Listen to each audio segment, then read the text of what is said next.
और आप जैसे जानते हैं कि मैं ग्रेजुएट भी यहीं से होके गया था, तो मेरी तुर्की से जान पहचान थी। और अब जो है वो काफी डिफिकल्ट आ गया है। तो इसके बारे में क्या कहना चाहेंगे कि तो अब उन्होंने उसको $4 लाख कर दिए। पहले जो कंडीशन थी वो 2.5 लाख थी ना, 2.5 लाख से यानी कि पौने 3 लाख जी लग हाँ। जाते थे वो भी।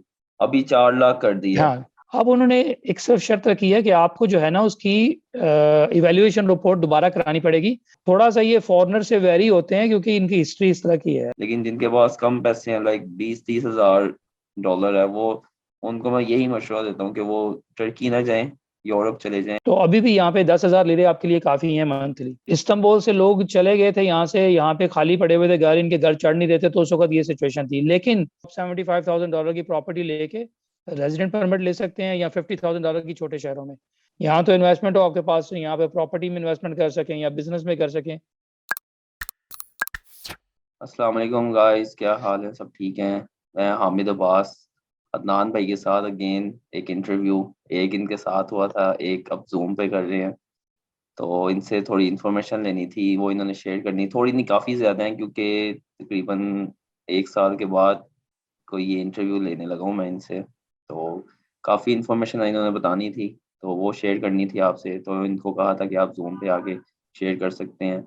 अस्सलाम वालेकुम अदनान भाई, क्या हाल है? आप ठीक हैं? वालेकुम सलाम रहमतुल्लाह। क्या हाल चाल है हामिद? बहुत ठीक, मेहरबानी, शुक्र बहुत शुक्रिया। अल्हम्दुलिल्लाह। आप सुनाएं, कैसी लाइफ जी, गुजर रही है टर्की में? बस चल रहा है जी। अल्हम्दुलिल्लाह, अल्लाह का शुक्र है। और आप छोड़ के चले गए हो, हमें आपको मिस कर रहे हैं बस। वो वक्त याद आते हैं जब भी वहां से गुजरते हैं, आपके घर के पास से, पुराने घर के पास से। तो वो वक्त याद आते हैं डेफिनेटली। बस इसी तरह हम भी जो है वो यहाँ पे चल रहा है अभी काम, अल्हम्दुलिल्लाह, अल्लाह का शुक्र है। कोशिश में लगे हुए हैं, जैसे आपको पता ही है हमारी स्ट्रगल है। जब से आए हैं यहाँ पे स्ट्रगल में हैं। ऑब्वियसली चैलेंजेस हैं डिफरेंट किस्म के, तो उनको फेस कर रहे हैं। जो लैंग्वेज की प्रॉब्लम्स हैं, बाकी जो यहाँ पे जो रूल्स वगैरह जो डिफरेंट चेंजेस होती रहती हैं, उनको उस पर अपडेट रहना, उसको फॉलो अप करना, ये एक चैलेंजेस है डेफिनेटली। तो उसको देखते रहते हैं अल्लाह के फजल करम से। और हमारी कोशिश होती है कि जो भी ऑथेंटिक इन्फॉर्मेशन है, वो आपको पता है जो ग्रुप आपने बनाया है उसके थ्रू भी लोगों को शेयर की जाती है, यानी कि लेकिन इन्फॉर्मेशन ऑथेंटिक होनी चाहिए। तो जहाँ तक आपने अभी, आप बेशक आगे पूछ सकते हैं फर्दर, जो कि तुर्की में आने का मकसद हमारा जो है, तो वो आप जानते हैं जैसे कि मैं मिडल ईस्ट से आया था। मैं वहाँ पे कतर में था, कतर में जॉब करता था। मैं बेसिकली मैकेनिकल इंजीनियर हूँ। तो वही वजह है कि जैसे कि हर एक बंदे की डिफरेंट रीजन है यहाँ पे आने के लिए। मिडल ईस्ट में जो रहता है बंदा, वो वहाँ पे बेशक जितनी देर भी रह ले, आप जानते हैं कि वहाँ पे नेशनलिटी, वहाँ पे परमानेंट रेजिडेंसी के जो जो ऑप्शंस हैं तकरीबन नहीं है, अगर हैं भी तो उनके लिए कोई हैवी इन्वेस्टमेंट चाहिए होती है। तो उसकी वजह से हमने तुर्की को एक्सप्लोर करना शुरू किया और तुर्की में आए। और आप जैसे जानते हैं कि मैं ग्रेजुएट भी यहीं से होके गया था, तो मेरी तुर्की से जान पहचान थी। तो इस वजह से मैं यहाँ पे आया। तो एक बात तो यहाँ पे आके कन्फर्म है, यानी कि ये अगर आप अक्रॉस द बोर्ड किसी से भी पूछें, तो वो इस बात पे मुत्तफिक हैं हर बंदा कि भाई तुर्की एज अ कंट्री, इससे अच्छी कंट्री कोई नहीं है। अगर आपकी ज़िंदगी में इस्लाम की और इस चीज़ की कोई वैल्यू उसको आप करते हैं, पहली वैल्यू आप उसे देते हैं, आप एक इस्लामिक इन्वायरमेंट में रहना चाहते हैं, तो तुर्की से बेहतर जगह कोई नहीं है, ये तो कन्फर्म है। अब दूसरी बात ये कि यहाँ पे जो सेटल होने के चैलेंजेस हैं, वो अपनी जगह पे हैं। वो फिर हम आहिस्ता आहिस्ता भी आगे एक्सप्लेन करते हैं कि उसके लिए क्या, कौन यहाँ पे किसको आना चाहिए, किसको नहीं आना चाहिए, किसके लिए जगह सूटेबल है, किसके लिए नहीं सूटेबल, और क्या एडवांटेजेस हैं, क्या डिसएडवांटेजेस हैं। तो वो मैं शेयर करता हूँ, आप आगे शुरू कीजिए। ऐसे ही है अदनान भाई, काफी अच्छी बात है, आप अच्छा बता रहे हैं। अच्छा, मेन मैंने ना देखा एक चीज, मैंने जो आपसे मेन चीजें पूछनी थी कि काफी मुझे तो आए साल, 1 साल हो गया पूरा। तो मैंने जी यूट्यूब में भी देखता हूँ काफी चीजें चेंजेस आ गई है, रूल्स बहुत चेंज हो गए हैं, फिर महंगाई बहुत हो गई है, काफी चीजें चेंज हो गई हैं। जो उस वक्त टाइम था वो अगर कहा जाए तो बहुत अच्छा था, और अब जो है वो काफी डिफिकल्ट आ गया है। तो इसके बारे में क्या कहना चाहेंगे कि अब क्या सिचुएशन है उस वहां पे? देखें, अभी जो मेन जो कैटलिस्ट है ना, जिसकी वजह से ये चेंजेस आई हैं, वो कुछ महीने पहले यहाँ पे, मेरा ख्याल है 3 या 4 माह हुए होंगे, मुझे अब एग्जैक्टली याद नहीं है। यहाँ पे एक लड़ाई हुई थी तुर्किश और सीरियंस के दरमियान।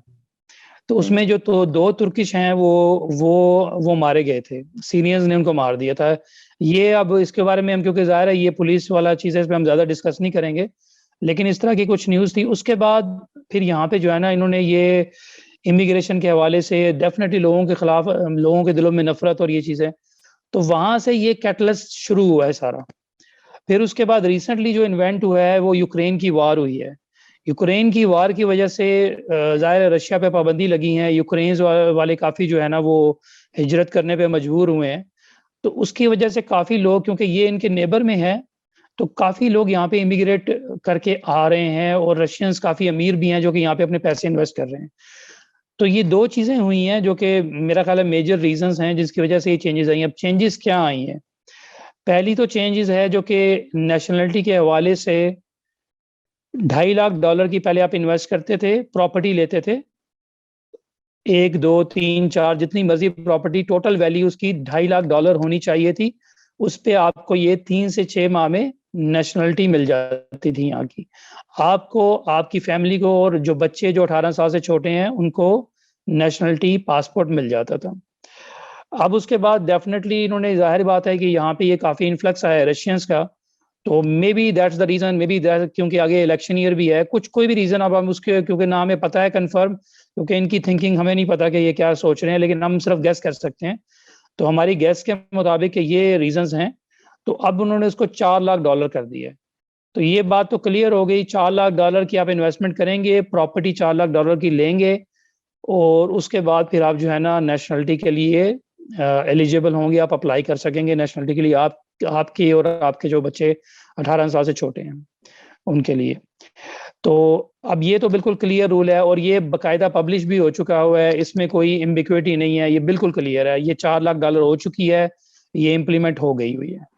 ये पिछले 1-2 दिन पहले ये इसका फाइनलाइज हुआ है और ये इम्प्लीमेंट हो गई हुई है। पहले जो कंडीशन थी वो 2.5 लाख थी ना, 2.5 लाख से यानी कि 2.25 लाख जी लग हाँ, जाते थे वो भी, अभी 4 लाख कर दिया है। हाँ, हाँ जी, 4 लाख और प्लस वो ज़ाहिर है आगे पीछे लॉयर का खर्चा और वो टाइटल डी फीस वगैरह डाल के वो तकरीबन 4,25,000 इसके करीब अराउंड ये हो जाएगी फिगर यानी कि।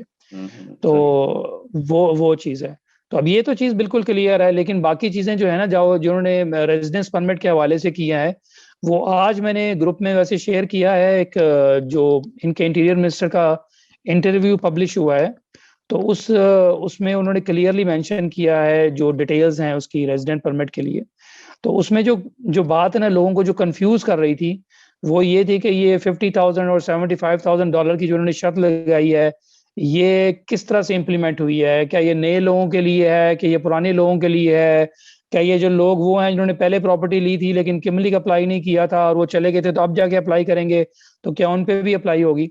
तो वो मैंने बिल्कुल क्लियरली ग्रुप में बताया था, और मैंने गोच से खुद मैंने जो है ना उनसे कम्युनिकेशन की थी। उनका बिल्कुल सिंपल तरीका है, उनकी वेबसाइट पे जाके एक चैट बॉक्स बना हुआ है, आप चैट भी कर सकते हैं उनसे, और अगर आपको तुर्किश में प्रॉब्लम है लिखने में, तो आप 157 पे फ़ोन करके भी बात कर सकते हैं, और वो आपको ये इन्फॉर्मेशन प्रोवाइड कर देंगे। तो उन्होंने क्लियरली उसमें मेंशन किया है, उन्होंने ये जो नया रूल आया है इसको लिंक किया है आपकी जो टाइटल डीड है, या आपकी जो, जैसे यहाँ पे तापू कहते हैं, उसकी डेट से लिंक किया है इन्होंने। अगर आपकी तापू की डेट या रेजिडेंट आपका जो वो टाइटल डीड की डेट 26 अप्रैल से पहले की है, तो आपको कोई इशू नहीं है। आपके ऊपर पुराने रूल ही अप्लाई होंगे, आपको प्रॉपर्टी बेस्ड रेजिडेंट परमिट मिल जाएगा, जिसे कैटेगरी बी का रेजिडेंट परमिट कहते हैं, वो आपको मिल जाएगा, आपको कोई इशू नहीं होगा। लेकिन अगर आपकी टाइटल डीड 26 अप्रैल के बाद की है, तो वो आपको जो है, आपको $75,000 जो कि मेट्रोपॉलिटन सिटीज हैं जैसे इस्तांबुल, इजमीर, वो लिस्ट में आपको दे दूंगा, आप शेयर कर दीजिएगा। उसमें $75,000 है, और जो छोटी सिटीज हैं वहां पे $50,000 की आप इन्वेस्टमेंट करेंगे, और वो जो इन्वेस्टमेंट आप करेंगे वो घर आप उसमें रह भी रहे हो, ये नहीं हो कि आपने वो ले लिया और उसमें आप उसमें रह भी रहे हो। ये कंडीशन अभी थोड़ी सी बिल्कुल क्लियर नहीं है, इस पे शायद और आगे फर्दर क्लैरिटी आ जाएगी। लेकिन 75,000 और $50,000 आपकी मिनिमम इन्वेस्टमेंट होगी, तो आपको रेजिडेंट परमिट मिलेगा। नए जो रेजिडेंट परमिट है, ये बिल्कुल विद टूरिस्टिक रेजिडेंट परमिट, जो इन्फॉर्मेशन है और जो इन्होंने क्लैरिफाई किया है, वो ये सारे रिजेक्ट कर रहे हैं। एटलीस्ट जो सब कॉन्टिनेंट के लोग हैं उनका तो रिजेक्ट हो रहा है। अब किसी और नेशनलिटी का अप्रूव हो रहा है, यूरोपियंस वगैरह का, तो वो मुझे फुल इन्फॉर्मेशन नहीं है, लेकिन सब कॉन्टिनेंट्स के लोगों का तो मेजॉरिटी जिससे मैंने बात की है और अभी जो मैंने इंटरव्यू भी पेश किया है उसमें उन्होंने कैटेगोरिकली कहा है कि वो नए रेजिडेंट परमिट टूरिस्टिक बेस पे नहीं दे रहे। ये काफी, यानी कि काफी बड़ा इशू ये बन गया है उन लोगों के लिए जो 20-30 हजार डॉलर लेके जाते थे, तो वो तो अब सोच भी नहीं सकते इस तरफ। बिल्कुल, ये अभी फिलहाल तो ये चेंजेस आई हैं, मे बी, क्योंकि डेफिनेटली यहाँ पे जो लोकल्स हैं वो भी उससे नाराज हैं इस रूल से, क्योंकि 50,000 डॉलर की या $75,000 की प्रॉपर्टी तो काफी जगह पे छोटे शहरों में तो है भी नहीं, यानी कि सस्ती प्रॉपर्टीज हैं। इसी तरह इस्तांबुल के काफी इलाके हैं जहाँ पे प्रॉपर्टी सस्ती हैं, तो वो जो लोग इस चीज पे उम्मीद लगा के बैठे हुए थे कि हमारे फॉरेनर्स हमसे लेंगे प्रॉपर्टी, उनके लिए प्रॉब्लम आ गई है। तो वो ये डिस्कशन चल रहा है, लेकिन अभी फिलहाल जो रूल है वो यही है, $75,000 इन इस्तांबुल और major cities and 50,000 in the smaller cities. अगर कोई उसकी अपडेट होती है डेफिनेटली हम ग्रुप में भी पेश करेंगे, दोबारा एक वीडियो बना लेंगे, एक्सप्लेन कर देंगे, लेकिन अभी तक तो ये रूल है। तो दूसरा जो क्वेश्चन लोगों का हो रहा है कि जो लोग जिस पे कंफ्यूज हो रहे हैं कि जो यहाँ से बंदा प्रॉपर्टी लेके चला गया और उसने किसी वजह से रेजिडेंट परमिट अप्लाई नहीं किया और वो यहाँ से चला गया हुआ है, अब वो आके दोबारा चाहता है कि मैं रेजिडेंट परमिट अप्लाई करूँ अपनी पुरानी प्रॉपर्टी पे। अब उन्होंने एक सिर्फ शर्त रखी है कि आपको जो है ना उसकी इवैल्यूएशन रिपोर्ट दोबारा करानी पड़ेगी, क्योंकि डेफिनेटली जो इवैल्यूएशन रिपोर्ट उस वक्त वो 2 साल पहले या साल पहले या वो करवा के गया होगा, वो वैलिड नहीं होगी अभी, क्योंकि अब रेट चेंज हो गए हुए हैं। तो अब वो दोबारा से इवैल्यूएशन रिपोर्ट करवाएगा, लेकिन जहां तक मेरी पूरी इंफॉर्मेशन है, मैं यानी कि 100% ये जहां जो मुझे इंफॉर्मेशन मिली है उसके ऊपर वो नया रूल अप्लाई नहीं होगा, क्योंकि उसकी टाइटल डीड की जो डेट है वो पुरानी है। उसकी वैल्यूएशन रिपोर्ट लगेगी, लेकिन उसके ऊपर उसको ये बाउंड नहीं करेंगे 75,000 या $50,000 पे बाउंड नहीं करेंगे। उसकी सस्ती प्रॉपर्टी भी होगी तो उसको रेजिडेंट परमिट मिलेगा, प्रॉपर्टी बेस्ड वाला, कैटेगरी बी वाला, तो उसको इशू नहीं होगा। और ये कुछ लोगों से मैंने अपने दोस्तों से कंफर्म भी किया है, ऑनलाइन भी कंफर्म किया है, ये लोगों को ऑलरेडी इस तरह मिले हैं जिन्होंने पहले अप्लाई नहीं किया हुआ था, अब आके अप्लाई किया, लेकिन टाइटल डेट की डेट पुरानी थी, उनको मिले हैं कैटेगरी बी के। सही सही, यानी कि पुराने जो लोग हैं उनके लिए बेहतर है, उनके लिए ज्यादा इशू नहीं है। देखिए, आप भी यहाँ पे रह के गए हैं, आपको भी ये आइडिया होगा कि ये बनाना रिपब्लिक तो है नहीं। आपने जब भी देखा होगा ये रूल अप्लाई करते हैं तो ये नए लोगों के लिए जो जो जो जिस रूल में आ गया उसके ऊपर हमेशा वही रूल अप्लाई होगा। ऐसे ही होगा जो इन्होंने रूल बनाए हुए कन्फर्म है। कुछ रूल्स तो ऐसे होते हैं ना, जैसे कि जो कि रेफ्यूजीज के लिए हैं, वो तो खैर उसमें कुछ भी परमानेंट नहीं होता, वो तो उस क्योंकि अब जैसे यूक्रेनियन आएंगे वो रेफ्यूजी बनेंगे, उनके ऊपर जो रूल अप्लाई होते हैं वो कभी परमानेंट, लेकिन जो रेगुलर इमिग्रेंट्स के लिए जो रूल बने हुए हैं वो हमेशा परमानेंट रहेंगे। अब जो नए टाइटल इस रूल के तहत आएगा, मिसाल के तौर पे भी कोई $75,000 की ले लेता है और उसके लिए तहत अप्लाई करता है, बाद में ये मिसाल के तौर पे $1,00,000 हो जाता है, तो उसके ऊपर कभी भी वो कहेंगे, उसे नहीं कहेंगे नहीं यार अब इसको बेचो और जाके 1 लाख की लो और फिर दोबारा अप्लाई करो, नहीं, वो $75,000 ही उसके ऊपर ही उसका रिन्यू होता रहेगा, ये कभी ऐसा नहीं होगा। तो इसलिए इस पे लोग कंफ्यूज हो जाते हैं, हालांकि ऐसी बात नहीं है, कोई ऐसा इशू नहीं है, जिन्होंने पहले ली हुई है उनके लिए कोई प्रॉब्लम नहीं है इंशाल्लाह ताला। ठीक हो गया। अच्छा दान भाई, मुझे ना मैसेज आते हैं काफी लोगों के, इंडिया से, अफगानिस्तान से, पाकिस्तान के लोगों से, जो हमारे बाहर लोग हैं और जो दूसरी कंट्रीज में रहते हैं, वो भी करते हैं मैसेज कि लाइक पैसे कम है, उसके बारे में क्या आप लेके, लाइक इतने पैसे नहीं है किसी के पास, लाइक 50,000 70,000 नहीं है, उसके लिए कोई इन्होंने निकाला है, वो क्या करें, वो आ सकते हैं या नहीं आ सकते अभी?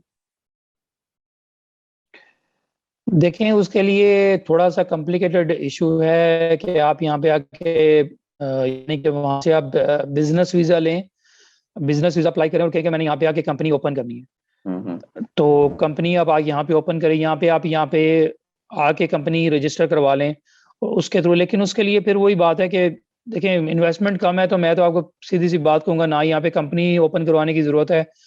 अगर आपके पास मिलियन लीरा से कम है, मेरा अपना यानी कि ये अभी तक जो मैं रह के मैंने ये देखा, मिलियन लीरा भी वो जाती और जो कि आपने सेपरेट रखा हुआ है और आप उसको लूज भी कर जाए तो आपको कोई मसला ना हो। ऐसी सिचुएशन आपकी है तो फिर आप इधर आ सकते हैं, अदरवाइज मेरा नहीं ख्याल कि, क्योंकि हम इसे कंपेयर करते हैं यूरोप से, और यूरोप की अपनी रिक्वायरमेंट है, उनकी आपको पता है कि आबादी दिन ब दिन डिक्रीज हो रही है, उनका बर्थ रेट माइनस में जा रहा है और उनकी ज्यादातर पॉपुलेशन एजेड है। यहाँ पे ऐसा सिनेरियो नहीं है, यहाँ पे तो सारी पॉपुलेशन यंग है, 60 और 70% जो लोग हैं यंग है यहाँ पे, और इनको तो ऐसी जरूरत नहीं है कि बाहर से लोग आए और यहाँ पे बिजनेसेस करें या ये करें। लेकिन दूसरी तरफ जिसके पास पैसे हैं वो अगर पाकिस्तान में रह के यूरोप में या अमेरिका में या कहीं और बिजनेस करता है, उसके लिए जन्नत है। क्यों? इस वजह से क्योंकि इसकी सेंट्रल लोकेशन है और ये बिजनेस के लिए बहुत ही फ्रेंडली है, बहुत आसान रूल्स हैं, आपको टैक्स इंसेंटिव्स मिलते हैं। आपके पास यहाँ पे इनके 33 या 36 के करीब इनके फ्री जोन्स हैं। उसके बाद यूरोप के साथ इनके बहुत सारे कॉन्ट्रैक्ट्स है, बायलैटरल कॉन्ट्रैक्ट्स हैं, जहाँ पे इनकी ये टैक्स फ्री यानी कि इनकी जो यूनियन है वो जा सकते हैं, आपके गुड्स जा सकते हैं, ट्रांसपोर्टेशन सस्ती है, बहुत एडवांटेजेस हैं, आपको बहुत एडवांटेजेस हैं। तो जो प्रॉपर बिजनेस करने वाला बंदा और वो यहाँ पे अपनी एक समझें कि एक जैसे कि एक ये बेस बनाना चाहता है, उसके लिए बहुत अच्छी जगह है। जो एक्सपोर्ट करना चाहता है, तुर्की के प्रोडक्ट यानी कि सस्ते भी हैं और क्वालिटी में बहुत अच्छे हैं और पूरी दुनिया में एक्सपोर्ट कर रहे हैं। आप जानते हैं कि इनकी इकोनॉमी 250 बिलियन डॉलर से, जब ये एर्दोगान की लास्ट गवर्नमेंट आई है, 250 बिलियन डॉलर से 950 बिलियन डॉलर की हो चुकी थी, जो कि कोविड की वजह से थोड़ी श्रिंक होकर 850-900 बिलियन डॉलर पे आ गई है। और अभी इसकी प्रोडिक्शन है कि ये 1.4 ट्रिलियन डॉलर तक जाएगी इनकी इकोनॉमी अगले 5 सालों में। अगर मैं गलत नहीं है तो मुझे 5 साल का पता है कि 5 सालों में इतने जाने के इसके चांसेस हैं। और उसे वो नजर भी आ रहा है, क्योंकि आप देखिए कि इनकी अपनी इंडिजिनसली बिल्ड जो है वो इलेक्ट्रिकल गाड़ी ऑनलाइन आने वाली है, 2023 में लॉन्च होने वाली है। इसी तरह इनकी डिफेंस की टेक्नोलॉजी है, इंडस्ट्रियल इनकी प्रोडक्शन है, काफी इनके पॉजिटिव साइंस हैं इस चीज में।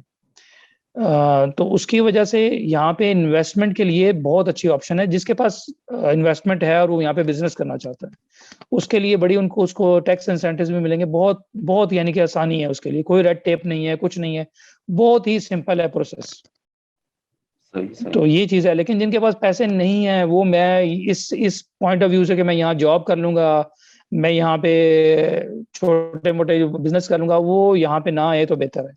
उसके लिए जगह नहीं है, उसको प्रॉब्लम फेस करनी पड़ेगी और वो अपने जो है ना जो सेविंग्स है उसको लूज कर देगा। तो उसके लिए तो ये जगह नहीं है। ऐसी है नामी, जैसे मैंने काफी वीडियोस में बताया हुआ पहले भी, मैं उस वक्त कहता था 1 साल पहले कि जिसके पास 1 मिलियन से कम है वो ना जाए, ऊपर है वो जाए। लेकिन 1 मिलियन लीरा उस टाइम तो फिर भी रेट अच्छे थे, अभी तो काफी डाउन आ गया हुआ है ना। उस टाइम बहुत अच्छे रेट थे। और जो कम पैसों वाले उनके लिए तो बिल्कुल फायदा नहीं है, लैंग्वेज बैरियर और बहुत से ज्यादा इशू है वहाँ पे, क्योंकि लैंग्वेज इशू सबसे मेन है। उसके बाद दूसरे इशू आते हैं आपको। लेकिन पैसा हो वो भी रिकवर हो जाता है आपके पास, अगर अच्छे पैसे हैं तो फिर आप जाएं, वरना ना जाएं। तो अभी जो वहां पे अभी सिचुएशन जो है इस टाइम, लाइक लीरा डाउन आ गया हुआ है काफी। अभी महंगाई का किस तरफ जा रहा है, वो कितनी हो गई है उधर उस टाइम से अब तक?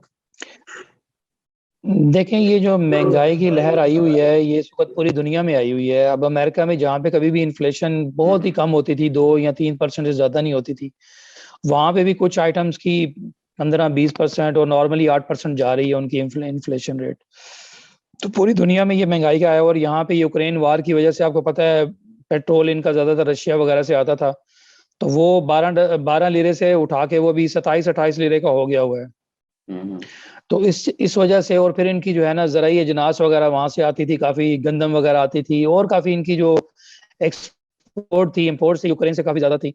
तो उसकी वजह से महंगाई ज्यादा यहाँ पे हो गई, बहुत है, इसमें कोई डाउट नहीं है। लेकिन अगर बात वही है कि अगर आपका बिजनेस है, जाहिर बात है बिजनेस अपने आप को कवर कर लेते हैं, वो चीजों की कीमत बढ़ा देते हैं, उनको उतना अफेक्ट नहीं होता जो सैलरीड लोग हैं, या आपकी इनकम बाहर से आ रही है। अगर आप ऑनलाइन को बिजनेस करते हैं या ऑनलाइन आपकी जॉब है जो आपकी बाहर से डॉलर्स में या किसी और करेंसी में आ रही है, तो फिर आपको समझें कि पिछले जो 2 साल में मैं यहाँ पे रहा हूँ, तो फिर आपकी जो कीमतें हैं उसमें 10 से 15% का फर्क पड़ रहा है, इससे ज्यादा नहीं।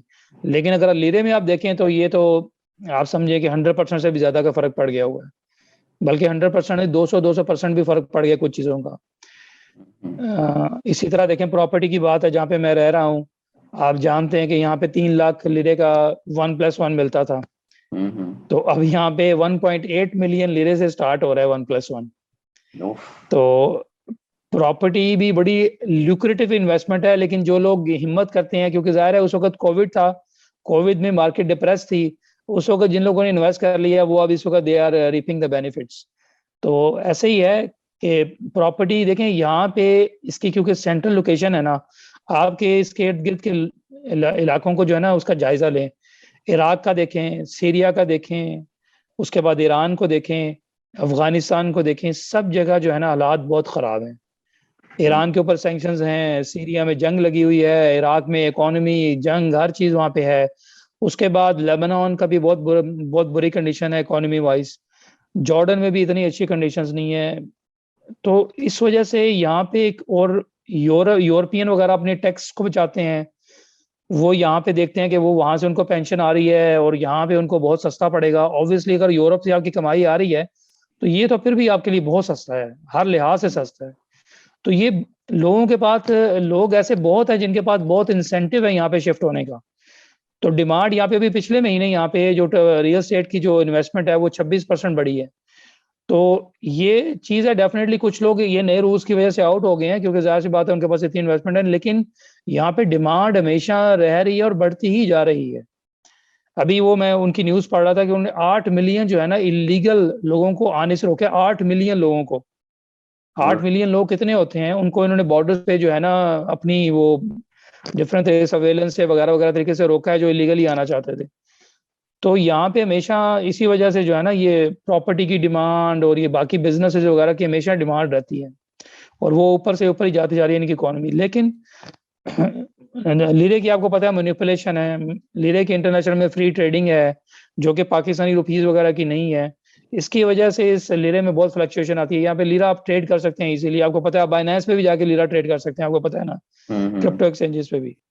तो इसकी वजह से, ये मैनिपुलेशन की वजह से बढ़ा, लेकिन इनकी जो इकोनॉमी है वो रोबस्ट है। आप इनके एक्सपोर्ट की फिगर्स देखें, आप इनकी बाकी इकोनॉमी की फिगर्स देखें, तो वो तो बहुत अच्छे तरीके से ग्रो कर रही है।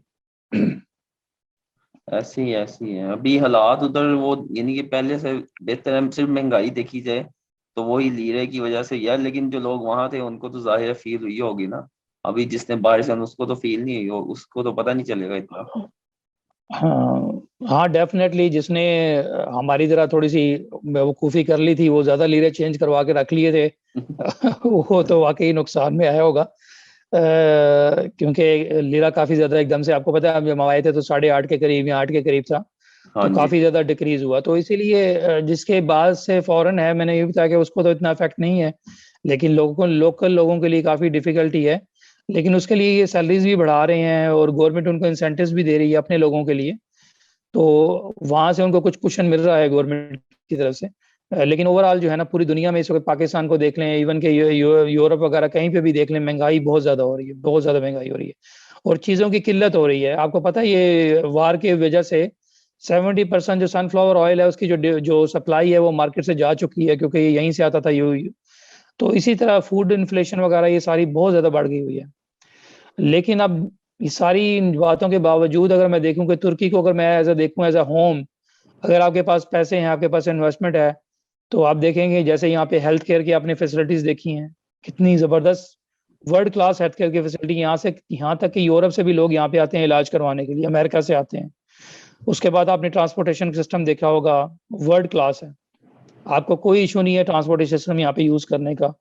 यानी कि बस जिस वक्त पर जो टाइम होता है उसी वक्त पे चलती है, उसे ऊपर 1-2 मिनट भी ऊपर नहीं होती।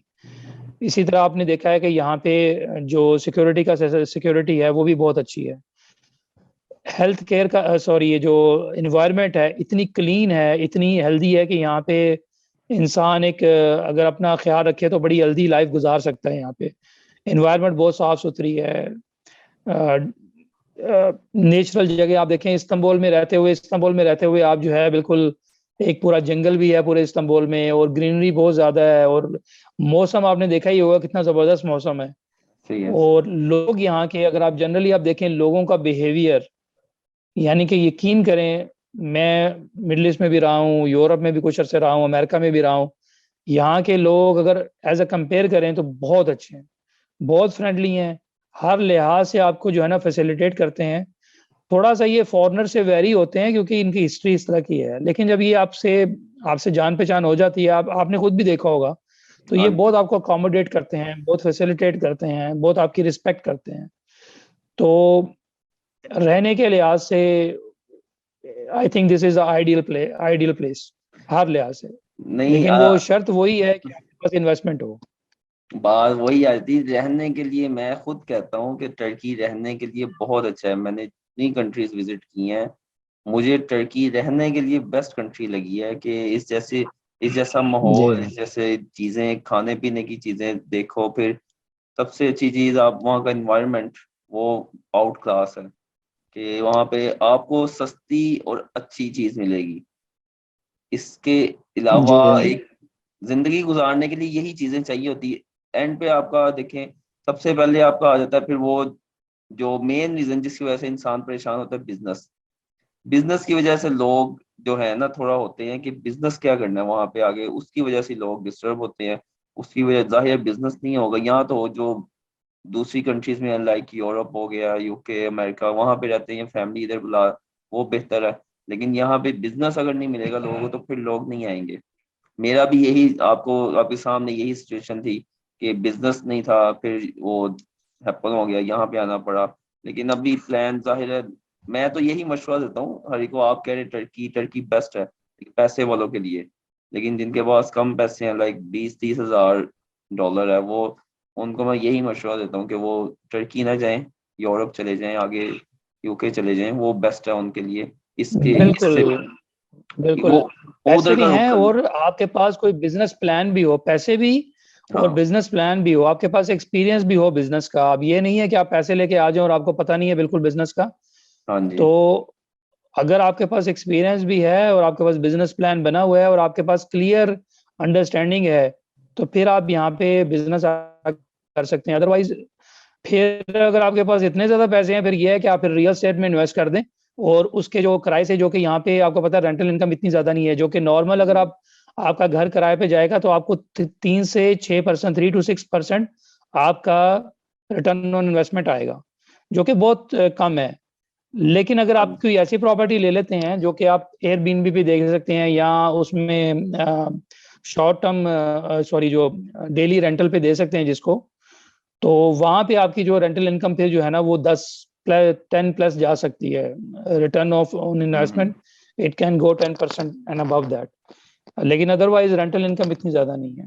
लेकिन रेंटल अब यहाँ पे बढ़ चुके हैं। अब यहाँ पे आपके को अगर कुछ आइडिया नहीं है और आपके पास सिर्फ इन्वेस्टमेंट है, तो आपको पता है कि रेंट यहाँ पे जो प्रॉपर्टी है काफी अप्रिशिएट होती रहती है।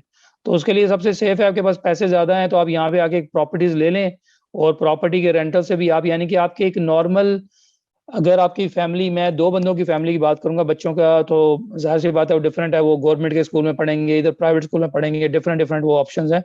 लेकिन अगर 2 मियाँ बीवी हैं तो उनके लिए अगर उन्होंने गाड़ी नहीं रखी हुई तो अभी भी यहाँ पे 10,000 लिरे आपके लिए काफी है मंथली, अगर गाड़ी नहीं है आपके पास। सही। लेकिन वही अगर आपके पास गाड़ी आ जाएगी तो गाड़ी के खर्चे के साथ आपको मिनिमम भी जो है ना, मिनिमम आप 20 से 25 हज़ार लिरे अपने जेब में रखें। क्योंकि गाड़ी रखना, यहाँ पे उसको मेंटेन करना, रन करना, चलाना, वो अच्छा खासा खर्चा है। यानी कि आपका आपका जितना मंथली एक्सपेंस उस तरह होना है, वो आपका पूरी गाड़ी से, उस गाड़ी पे आपका उससे ज्यादा खर्च होगा। सर और गाड़ी अदनान, है भी बहुत एक्सपेंसिव, ऐसी पाकिस्तान से है। भी एक्सपेंसिव। गाड़ियाँ एक्सपेंसिव है वहाँ पे। अच्छा, मैं सवाल ये कर रहा था कि अभी क्या रेंटल जो है, रेंट क्या चल रहे हैं? 1+1, 2+1, 3+1, लाइक एरिया वाइज क्या रेंट चल रहे हैं? अभी देखें, क्या सिचुएशन है? अभी अगर अभी आप आएंगे ना तो अभी एक्चुअली रेंटल जो है ना कुछ एरियो में, तो जो जैसे हम पहले जब हम आए थे, आपको पता है 2020 अगस्त सितंबर में, उस वक्त हम्म हमारे पास तकरीबन पूरा इस्तांबुल ओपन था, हम कहीं पे भी घर ले सकते थे। हम्म। थोड़ा बहुत फर्क था रेंट का। लेकिन अभी अभी ये सिचुएशन हो गई है कि कुछ जो खास इलाके हैं जो कि समुंदर के करीब हैं या जो कि टूरिस्टिक एरियाज के करीब हैं या जो मेन सेंटर के पास है, वहां तो बहुत ज्यादा रेंट बढ़ गया। मिसाल के तौर पे वहां पे 1+1 ऐसा भी इलाके हैं जहाँ पे 25-25 हजार लिरे जा रहा है 1+1 का रेंट, सही। 25,000 लिरा। अगर आप एवरेज बात करेंगे, टोटल ओवरऑल बात करेंगे, तो मैं जहां तक कहूंगा कि अगर आपने प्रॉपर घर में रहना है, प्रॉपर साफ सुथरा घर आप चाहते हैं, तो 7,000 लिरा से कम आप मत सोच के आए कि आपका 1+1 आपको मिलेगा यहाँ पे। अब अभी 1+1 7,000 का मिलेगा। 7,000 लिरा अगर आप सोच के आएंगे तो आप कंफर्टेबल रहेंगे। 5,000 का भी मिल सकता है, 4,000 का भी मिल सकता है, लेकिन फिर वही बात है, आपको पता है ना कि यहाँ जो सिचुएशन है, ये भी सबको बताना जरूरी है कि जो बंदा यहाँ पे आता है उसके लिए सबसे बड़ा चैलेंज तो यहाँ पे घर ढूंढना होता है। क्योंकि आपको पता है तुर्किश लोग वो फॉरेनर्स को घर रेंट पे नहीं देते, क्योंकि ऐसे ही है। यहाँ पे आपको पता है ज्यादातर जो फॉरेनर्स हैं, क्योंकि अनफॉर्चुनेटली ये जो सीरियन सारे हमारे भाई हैं, डेफिनेटली हम उनके लिए भी दुआ गो हैं, वो बेचारे मुश्किल में यहाँ पे आए लेकिन ये है कि जब ये अनकंट्रोल किस्म की इमिग्रेशन आती है ना, तो फिर बड़ा बुरा इफेक्ट पड़ता है यानी कि लोकल पॉपुलेशन पे। तो उनका एक्सपीरियंस यानी कि जो मैंने खुद अपनी आंखों से देखा है, उनका एक्सपीरियंस बहुत बुरा रहा है फॉरेनर्स को घर देके। घर डैमेज कर दिया, घर तोड़ दिया, शोर डाला, बहुत कुछ किया यानी कि। तो उसकी वजह से ये लोग अब काफी वेरी हैं, यानी कि बड़ा डरते हैं फॉरेनर्स को घर देते वक्त। तो इसीलिए जितना आप प्राइस कम करते जाएंगे, आपका कंपटीशन तुर्की से बढ़ता जाएगा। जितना सस्ता घर होगा उतनी ही मुश्किल है कि आपको वो घर मिले, फॉरेनर्स को मिले। और जितना महंगा घर होगा उतना ही आपके लिए इजी होगा। यानी कि आप मिसाल के तौर पे आप अपर स्केल लेवल पे चले जाते हैं, 15-20 हजार के करीब आप चले जाते हैं रेंट पे, तो आपको कोई मुश्किल ही फेस नहीं करनी पड़ेगी। फिर सही आपको हर बात। बंदा घर देने के लिए रेडी होगा, आपको कोई इशू ही नहीं होगा। लेकिन जैसे जैसे रेंट कम होगा जहाँ पे तुर्किश लोग रहते हैं, तो वो आपको जाहिर सी बात है, उस बंदे को एक तुर्किश बंदा मिल रहा है, आप यानी खुद लॉजिकल बात है, तुर्किश बंदा मिल रहा है जिसको वो पकड़ भी सकता है, उसको उसकी पता है कि वो यहीं पे रहेगा, कहीं जा भी नहीं सकता, सारा उसके पास डिटेल है, वेरीफाई कर सकता है। वो एक फॉरेनर को घर क्यों देगा अपना घर? अगर वो फॉरेनर चला जाता है, अगले दिन फ्लाइट पकड़ के चला जाता है, तो क्या कर सकता है वो? ये नान भाई, अगर देखा जाए मैं वही चीज सोच रहा हूँ। आप बातें तो ठीक है, लेकिन इतना रेंट लाइक एक अगर देखा जाए उस टाइम 1200-1500 में मिल जाता था, और उस टाइम के हिसाब से अब देखें तो 7,000 तो बहुत ज्यादा रेंट है। ये तो लाइक उससे भी डबल बढ़ गया। असल में ये कभी नॉर्मली इतना बढ़ता नहीं होता, लेकिन क्योंकि हम जब आए थे वो तो कोविड की सिचुएशन की वजह से, आप जानते हैं कि यहाँ पे काफी फैक्ट्रियां, गवर्नमेंट के ऑफिसेज वगैरह, वो कोई भी यहाँ तो चल ही नहीं रहे थे, या फिर वो फुल कैपेसिटी पे काम नहीं कर रहे थे। तो आपको पता है कि इस्तांबुल एक बिजनेस सिटी है, तो इस्तांबुल से लोग चले गए थे यहाँ से, यहाँ पे खाली पड़े हुए थे घर, इनके घर चढ़ नहीं रहे थे, तो उस वक्त ये सिचुएशन थी। लेकिन इस वक्त पूरे ही तुर्की में रेंट ज्यादा बढ़ गए हुए हैं। जाहिर सी बात है, अनकरा इससे सस्ता है, बुरसा इससे सस्ता है, अंतालिया से निस्बतन थोड़ा बहुत और भी थोड़ा सस्ता होगा। लेकिन क्योंकि ज़ाहिर है इस्तांबुल एक बिजनेस सेंटर है, और ऑब्वियसली अगर आपने शुरू में आना है और आपने अपने आप को यहाँ पे एस्टेब्लिश करना है, तो जाहिर सी बात है आपके इस्तांबुल का एडवांटेज है आपको, क्योंकि यहाँ पे आपको अपनी कम्युनिटी भी मिलेगी, यहाँ पे आपको बिजनेसेस मिलेंगे, यहाँ पे डायरेक्ट फ्लाइट है दुनिया की हर तरफ से, वगैरह वगैरह। ये बेनिफिट्स आपको इस्तांबुल के मिलेंगे। अगर आपके लिए ये कंस्ट्रक्ट नहीं है कि आपने बिजनेस करना है, आपकी ऑनलाइन कहीं से आ रही है, यहाँ पर अटायर है वगैरह वगैरह, तो आप किसी छोटी सिटी में भी दे सकते हैं। लेकिन मैं पर्सनली इस्तांबुल को इसलिए पसंद करता हूँ, यानी कि यहाँ का वेदर, और यहाँ का जो जो एक अट्रैक्शन है इस्तांबुल की, जो कि एक्सप्लेन नहीं की जा सकती। यानी कि हिस्टोरिकल आप देखें, नमाज पढ़ रहे हैं मस्जिद में, वो 600-700 साल से पुरानी है। या फिर अगर वो क्रिश्चियन की कोई कन्वर्टेड है मस्जिद, तो वो तो फिर 1200, 1500, 1600 साल पुरानी है। वो जो एक हिस्टोरिकल जो एनवायरनमेंट, जो वाइब क्रिएट होता है ना, वो हर जगह क्रिएट करना पॉसिबल नहीं है। तो डेफिनेटली कि इस्तांबुल की अपनी की वाइब है, यानी कि यहाँ पे डेफिनेटली रहना भी मुश्किल है ट्रैफिक की वजह से, और ये जो सारी जो प्रॉब्लम्स वगैरह हैं कि रेंट है वगैरह वगैरह। लेकिन यहाँ का जो एक माहौल है ना, वो एक अपना उसकी अट्रैक्शन है। नहीं, ये तो बात बिल्कुल सही है। आप कहते हैं कि वहाँ लाइफ जो है ना, वहाँ गुजारने का मजा ही और है। लेकिन फिर वही अगेन कि बिल्कुल पैसे, पैसे वालों के पास जो पैसे हैं, फिर बिल्कुल जरूर जाएं आप। कभी मैंने मना नहीं किया उनको कि जिनके पास पैसा अच्छा है वो ना जाएं, वो बिल्कुल। जरूर जाएं। वहाँ की लाइफ बहुत अच्छी है। तो यहाँ से तो हम्म, बहुत बहुत अच्छी है ना, कि हमारे जो यहाँ पे हालात है और वहाँ पे हालात देखें तो बहुत अच्छी है। हर चीज, खाने पीने की, इन्वायरमेंट, एवरीथिंग कमाल है। हम्म। वही ना, देखें जिसने बिजनेस भी करना है, जैसे पाकिस्तान में डिफरेंट किस्म की जो रेड टेप्स हैं, प्रॉब्लम्स हैं, और आपको पता है ना वो जो कि वहाँ की सिनेरियोज हैं, डिफिकल्टीज हैं आपके लिए, इवन कि जिसने नॉर्मल सीधे तरीके से भी बिजनेस करना है, बहुत सारी प्रॉब्लम है। मेरा यानी कि रियल एस्टेट का वहाँ पे भी मेरे कुछ जानने वाले करते हैं, वो भी मुश्किल में रहते हैं डिफरेंट रीजंस की वजह से, कभी कब्जा हो गया, कभी कुछ हो गया। आप जानते हैं पाकिस्तान के डिफरेंट जो सिनेरियोज हैं वहाँ पे। तो ये चीजें यहाँ नहीं है, यहाँ पे सिक्योरिटी का इशू नहीं है, यहाँ पे रूल्स एंड रेगुलेशंस बिल्कुल क्लियर हैं, आपको फैसिलिटेट किया जाता है। खास तौर पे स्पेशली वो लोग जो कि यहाँ से एक्सपोर्ट करते हैं, उनको तो ये सारा आंखों पे बैठाते हैं, क्योंकि ऑब्वियसली ये लोग बहुत बहुत ज्यादा यानी कि इनकरेज करते हैं कि कोई यहाँ से एक्सपोर्ट करे, एक्सपोर्ट को ये काफी सपोर्ट करते हैं। और आपको इंसेंटिव भी मिलता है, अगर आप यहाँ से एक्सपोर्ट करेंगे तो आपका टैक्स वगैरह भी जो है ना काफी रिटर्न हो जाता है। तो ये यहाँ पे एडवांटेज है।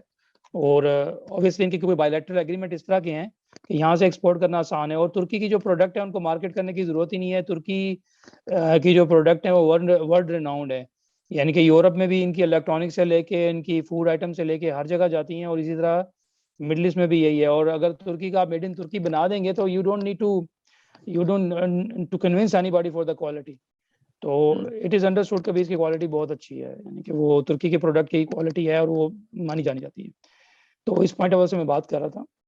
तो बाकी जो बिजनेस के हवाले से, जो जैसे मैंने बताया ना कि कंपनी इस्टेब्लिश करना बहुत आसान है। आप कंपनी में, आपने भी बनाई, मैंने भी बनाई, आपको पता है कि आप उसमें सैकड़ों ट्रेड डलवा सकते हैं कंपनी में। आपके ऊपर कोई रिस्ट्रिक्शंस नहीं है कि आप सिर्फ इसी ट्रेड में काम करें या इस ट्रेड में काम करें, ऐसा कुछ नहीं है।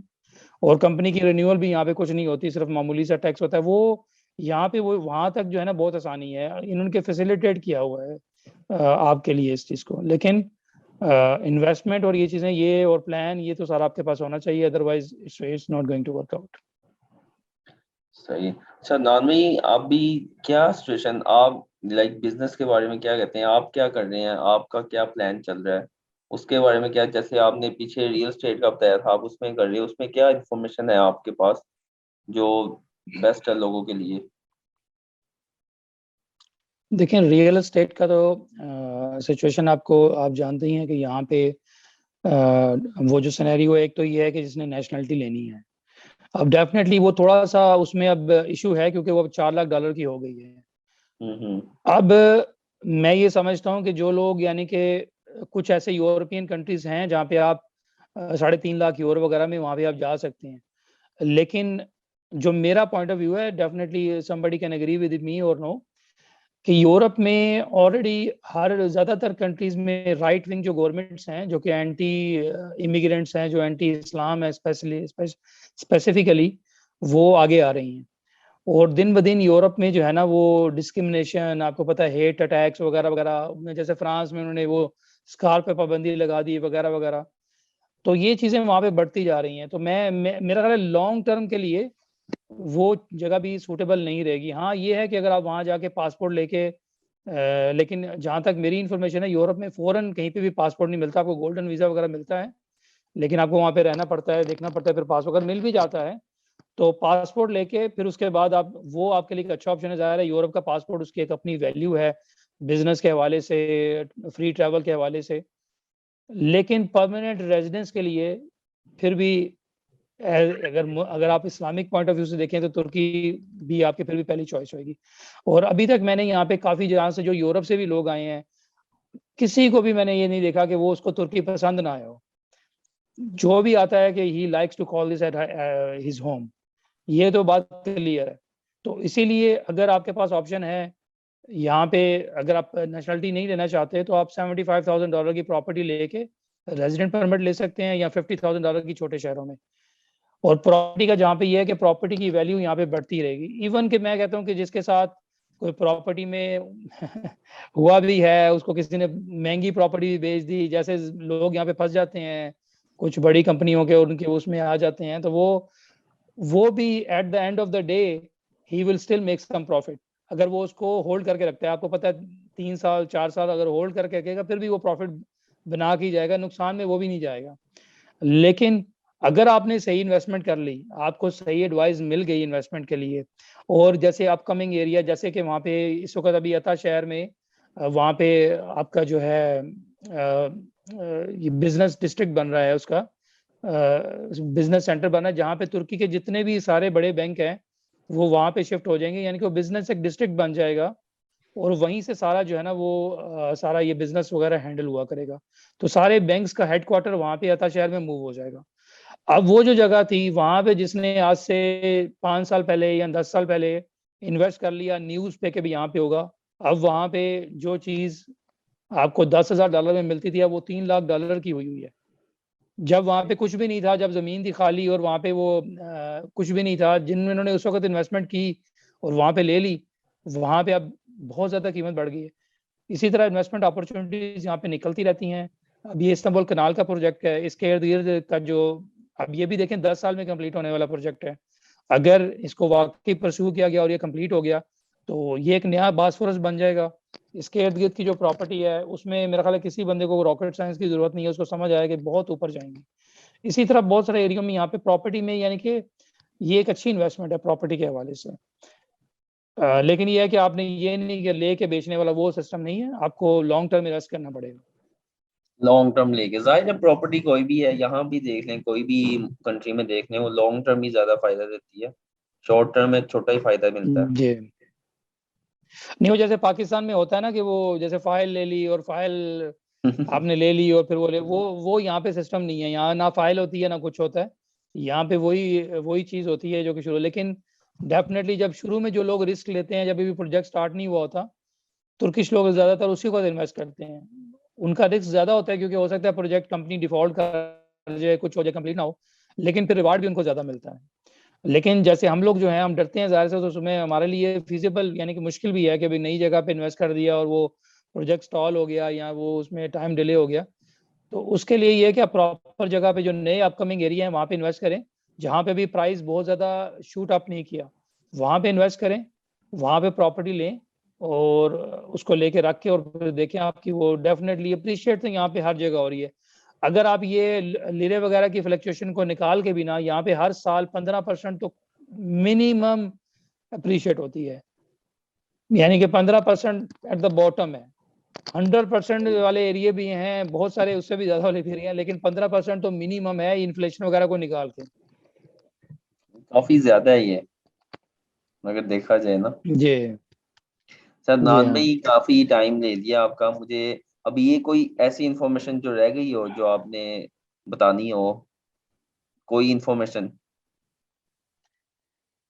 देखिए, रेज़िडेंट के परमिट के हवाले से जो बात हमने की थी ना, एक तो ये कि touristic resident permit on rental agreement अब वो नहीं मिल रहा। सब कॉन्टिनेंट के लोगों को नहीं मिल। सही। हेलो, तो आवाज़? दूसरा ये है कि अगर आपने प्रॉपर्टी में इन्वेस्टमेंट करना है और फिर रेज़िडेंट परमिट लेना है तो 50,000 मिनिमम छोटे शहरों में या $75,000 बड़े शहरों में वो आपको करनी पड़ेगी। उस पे आपको रेज़िडेंट मिल सकता है, रेज़िडेंट परमिट मिल सकता है। वो 2 साल तक भी इश्यू होता है। मेरी कोई अभी ये कन्फर्म इत्तला नहीं है कि शायद वो 3 साल तक भी देना शुरू कर दें जिसने ये किया हुआ है। लेकिन मुझे कन्फर्म नहीं है। लेकिन 2 साल तक वो देते हैं। तो ये अभी इस वक़्त ये सिनेरियो अगर आपने आना है, तो या तो आपके पास इन्वेस्टमेंट और आप सही। तो फिर वो इन्वेस्टमेंट हो और आप इन्वेस्ट कर सकें बिज़नेस में या उसमें। अदरवाइज़ आपको आपका टूरिस्टिक रेज़िडेंट परमिट उस पे रेंटल पे आपको नहीं मिलेगा अब। सही। यानी कि अब वो, आप जैसे आते थे, लोग आते थे, कई विज़िट पे आते थे, टीआरसी लेके चले जाते थे, वो काम बिल्कुल ख़त्म हो गया। अब जिसने आना है, हाँ प्रॉपर्टी जी, बाय बिल्कुल। करनी है, वो भी 70,000 की जी। फिर उसे मिलेगा, वरना भूल जाएँ टीआरसी वाला सिस्टम। हाँ जी। तो कुछ लिंक्स भी मैं आपको दे दूँगा जो कि वो मैंने किए हैं, वो आप इसमें वीडियो के भी नीचे डाल दीजिएगा, लोग पढ़ भी लें, खुद भी पढ़ लें इसको, कि जो नए रूल्स हैं और ये देख लें। और किसी भी वीडियो पे मैं यानी कि लोगों से अपनी कम्युनिटी से रिक्वेस्ट करूँगा कि वीडियो को आप देखें, लेकिन जब तक उस पे कोई डॉक्यूमेंटेड प्रूफ वो साथ शेयर ना करें ना, आप उस पे यकीन ना करें। क्योंकि लोग यहाँ पे वो सनसनीखेज़ किस्म की हेडलाइंस लगा देते हैं और वो वीडियो के अंदर जो है ना वो सच्चाई नहीं होती और लोग उससे कन्फ्यूज़ हो जाते हैं। तो बेहतर है कि वो वीडियो देखें, फिर उसके बाद या तो वो बंदा कोई डॉक्यूमेंटेड प्रूफ शेयर करे या वो क्लियरली बताए कि ये चीज़ अभी कंफर्म नहीं है, क्योंकि जाहिर है जब कुछ चीज़ कंफर्म होती है उसका डॉक्यूमेंटेड प्रूफ भी होता है, तो डॉक्यूमेंटेड प्रूफ नहीं है तो फिर नहीं है, इसका मतलब तो वो बस हेरसे पे है, तो उस पर मेरा ख्याल है अपने आप को परेशान करने की जरूरत नहीं होती। ऐसे ही है, जाहिर है लोग देखते हैं वो फिर वो समझते हैं कि ये जो बोल रहे हैं वो ही सही है और सब गलत है। बिल्कुल बिल्कुल। अच्छा, तो इसके हालात यहाँ पे देखे मैं वही है कि हर लिहाज से, जैसे जो बेसिक आइडिया है ना कि तुर्की रहने के लिए, और इस लिहाज से ये जो चीज़ है ना ये किसी भी तरह से गलत नहीं है, यहाँ पे ये परफेक्ट जगह है रहने के लिए। लेकिन जो रिक्वायरमेंट्स हैं वो मैंने आपको जो थोड़ी देर में मैं शेयर कर सकता था शेयर कर दी हैं। यहाँ तो इन्वेस्टमेंट हो आपके पास, यहाँ पे प्रॉपर्टी में इन्वेस्टमेंट कर सकें या बिजनेस में कर सकें, आपकी जरूरत है। या आपका ऑनलाइन एक, आप ऑनलाइन जैसे यानी कि बड़े सिनेरियो ना, ऑनलाइन आपका आपकी पेंशन आ रही है, आपके लिए बड़ा सस्ता मुल्क है, खाना अच्छा है, एनवायरनमेंट अच्छी है, आपको और क्या चाहिए, जन्नत है आपके लिए। आप पाकिस्तान से सस्ता है ये आपको पता है, यानी कि पाकिस्तान से ये सस्ता है, काफ़ी चीज़ें स्वाय कुछ सब्जियों वगैरह के अलावा पाकिस्तान से भी सस्ता है ये, उस लिहाज से अगर देखा जाए तो चंद चीज़ों में स्वाय चंद चीज़ों के ये थोड़ा बहुत महंगा होगा, लेकिन पाकिस्तान में आप रह रहे हैं, पाकिस्तान में आप देखेंगे महंगाई का जो हाल है वहां से, फिर भी ये किसी काफ़ी काफ़ी पॉइंट में सस्ता है, कुछ चीज़ों में शायद महंगा भी होगा, नहीं, तो अदनान भाई, ये उनके लिए बड़ा पाकिस्तान अच्छा से है। भी मैं खुद कहूंगा कि पाकिस्तान से सस्ता है, बहुत सस्ता है। कि जिनका अगर लाइक हाँ पाकिस्तान में अपना घर है उनका इतना खर्चा हो जाता है जो वहां पे रेंट बिल्कुल लेके इतना बिल्कुल। होता है।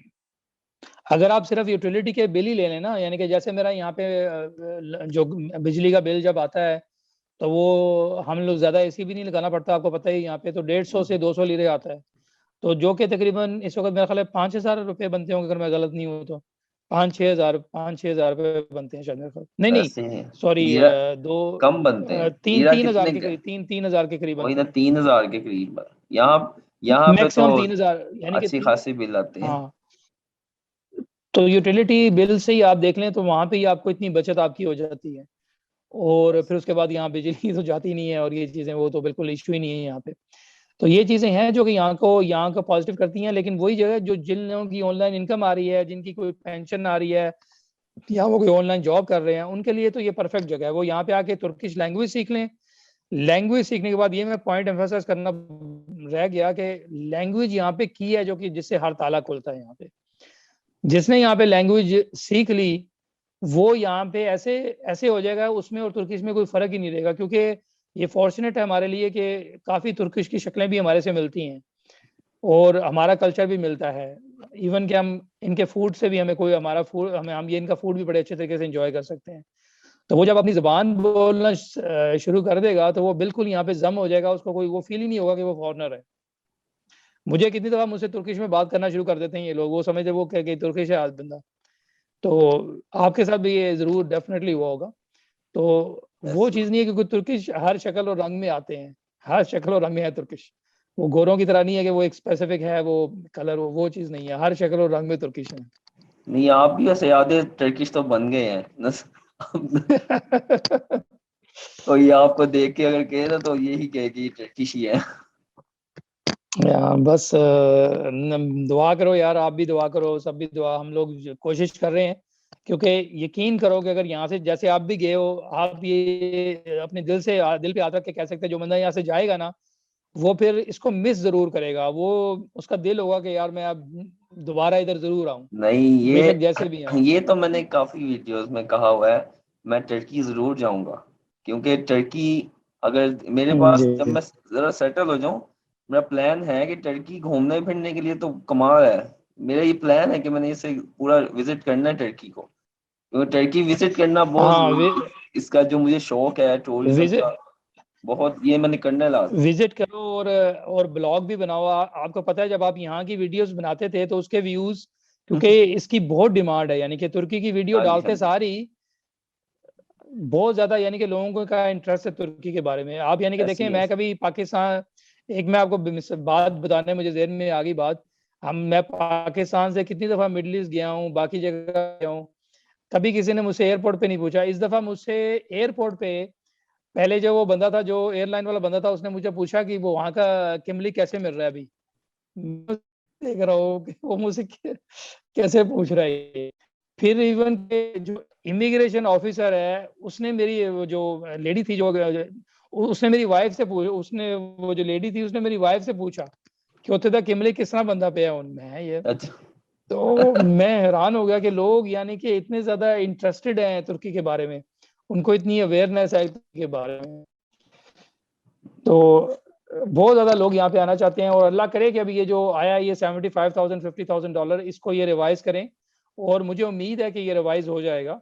लेकिन अभी फिलहाल शॉर्ट टर्म में इसके रिवाइज होने के चांसेस नजर नहीं आ रहे। मे बी अगले साल इलेक्शंस के बाद मे बी शायद मे बी जरा जब ये जरा पॉपुलेशन को जरा सा एडजस्ट कर लेंगे, इनको सिस्टम समझ आ जाएगा कि क्या गड़बड़ हो रही है कहाँ पे। हो सकता है सीरियंस कुछ वापस जाना शुरू हो जाए, क्योंकि इनके अभी उनसे भी पैसा हो गया है बशर अल असद वगैरह इनके उनकी गवर्नमेंट से, तो मे भी कुछ वापस जाना शुरू हो जाए। ये कुछ सेफ जोन्स भी बना रहे हैं उनके लिए, तो उससे जरा, क्योंकि जाहिर सी बात है जो इरेगुलर इमिग्रेंट्स आए ना उससे तो बहुत ज्यादा आबादी बढ़ी है ना एक दफा, इतनी तो रेगुलर इमिग्रेंट से कभी भी नहीं बढ़ सकती। सही बात है। तो फिर लोड बहुत कम आ जाएगा, यानी कि फिर इनके ऊपर लोड काफी कम हो जाएगा। ये प्रेशर जो है जो इस वक्त जो फ्रिक्शन की सूरत हाल है वो नहीं होगी। सही हो अदनान भाई। मेरे ख्याल से काफी टाइम हो गया, आप कोई पैगाम देना चाहेंगे वो दे सकते बहुत हैं। हो गया, हाँ बिल्कुल यार, बहुत शुक्रिया। अल्लाह करे किसी को कोई फायदा हो जाए हमने जो बात की है, हमने अपनी, और कोई भी इंफॉर्मेशन चाहिए हो आप वो नंबर शेयर कर दें, और ग्रुप में भी किसी ने अगर कोई जेन्युइनली चाहता है इंफॉर्मेशन वो ऐड हो सकता है। आपने जो ग्रुप बनाया था वो ऐड हो जाएगा, और मुझसे भी कांटेक्ट कर सकता है, मैं कोशिश करूंगा मैसेज मुझे कर दे मैं जवाब दे दूं उसका। तो यही हम कर सकते हैं जितनी हमारी यानी कि एबिलिटी है। बाकी जरूर अल्लाह जरूर। सबकी मदद करें। आमीन। आप वो मुझे लिंक दे देना जो इनकी इंफॉर्मेशन दी है, वो भी मैं डिस्क्रिप्शन में दे दूंगा ताकि जिसने देखना वो वहां जाके देख सके, इजीली पढ़ सके खुद, ठीक है। ताकि उसे भी वेरीफाई हो जाए ठीक जो है। जो जो चीजें बताई गई हैं इसमें सच है, इसमें कोई ठीक किसी है। किस्म का वो नहीं, झूठ नहीं है। जी जी बिल्कुल। मैं वो 157 का नंबर तो है, वो तो तुर्की के अंदर से कांटेक्ट कर सकते हैं, लेकिन जो तुर्की से नहीं कर सकता वो तुर्की से बाहर से भी चैट कर सकता है, लेकिन सिर्फ उसको गूगल ट्रांसलेट से तुर्किश में लिख के वो ट्रांसलेट हम्म। करके करनी पड़ेगी, क्योंकि जो चैट है वो सिर्फ तुर्किश में है। जो 157 हेल्पलाइन है वो डिफरेंट लैंग्वेजेस में है, इंग्लिश में भी है और मेरा ख्याल पश्तो में भी है वो। तो वो 157 पे आप कर सकते हैं। वन मैं फाइव वो आपको लिंक सेवन दे देता हूँ, आप नीचे, क्योंकि सारे डिस्क्रिप्शन में। हाँ जी हाँ जी, क्या बता रहे थे आप? मैं ये कह रहा हूँ कि वो नीचे लिख देंगे तो लोगों के लिए परमानेंटली हो जाएगी। मैं और भी जो जरूरत वाले लिंक है ना, गोच इदारे का, इमिग्रेशन डिपार्टमेंट का, सारे वो लिंक एक बना देंगे ताकि सबको एक जगह एक ही पॉइंट पे वो मिल जाए सारे लिंक्स वगैरह। हाँ, जैसे ही वो आप मुझे सेंड कर दें तो इंशाल्लाह ये मैं एक दो दिन में ये वीडियो अपलोड कर दूंगा ताकि सबको जल्द से जल्द पहुंच जाइए। ठीक है। तो काफी है अभी के ठीक है। लिए, इजाजत ठीक है। दीजिए। तो चलो बहुत शुक्रिया, बहुत शुक्रिया। दुआ में याद रखना, और hopefully we will see you soon here. अल्लाह करे हम भी इंशाल्लाह थोड़ा इंशाल्लाह। बहुत थोड़ा यहाँ पे सिस्टम स्टेबलाइज हो, हम जो हम्म, कोशिश कर रहे हैं बिजनेस सेट करने के हवाले से वो भी हो जाए, तो इंशाल्लाह ताला जरूर मुलाकात होगी। इंशाल्लाह इंशाल्लाह। ओके ओके जी, जी। अल्लाह हाफिज। ओके जी। चलो भाई।